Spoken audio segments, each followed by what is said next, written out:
Hello, welcome to my YouTube channel. Today's project is going to be this glider rocking chair. I found at the Goodwill for $8 and I thought, oh, this will be a quick and simple flip. And of course, that's never the case.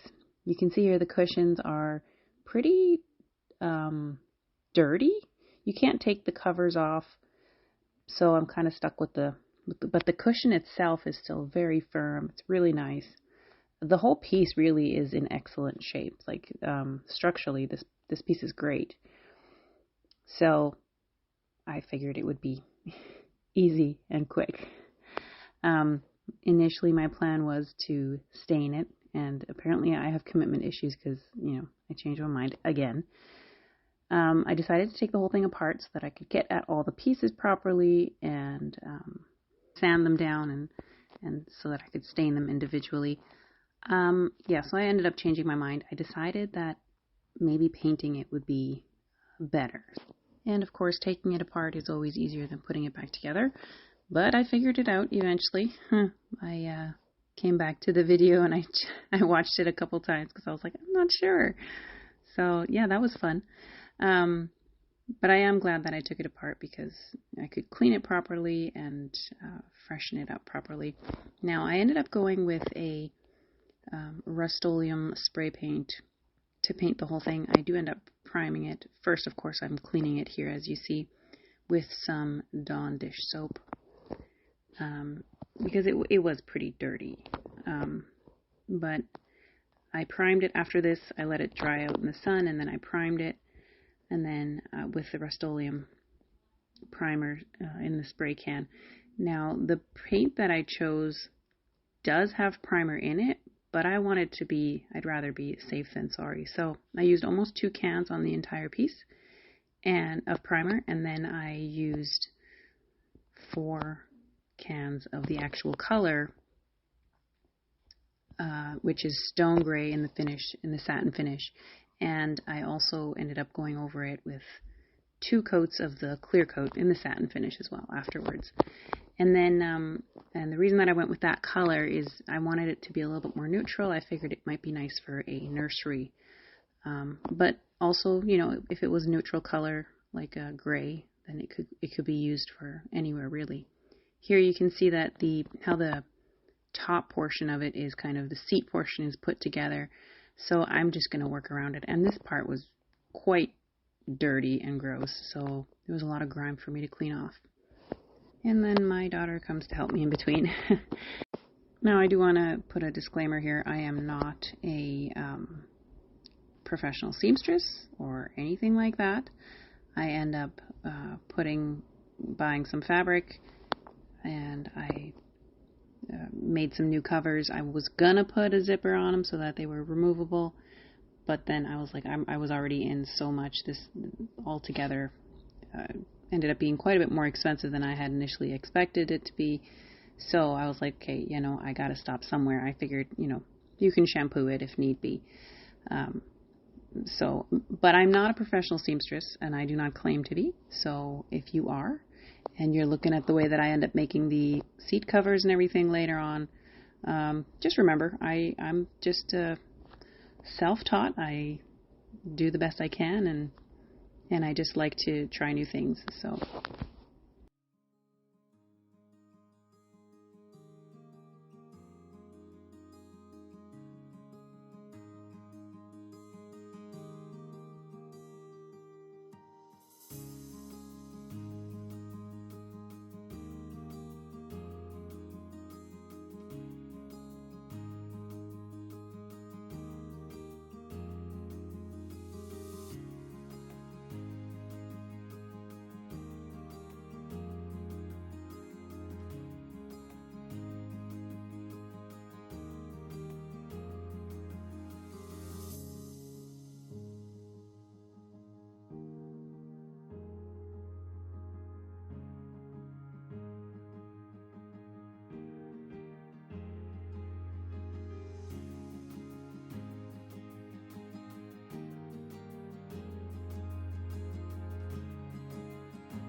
So this is not a tutorial on how to make cushions or anything like that. I'm just gonna show you briefly here what I'm doing. I cut some strips to make the little Velcro holders that are gonna hold the cushion onto the chair.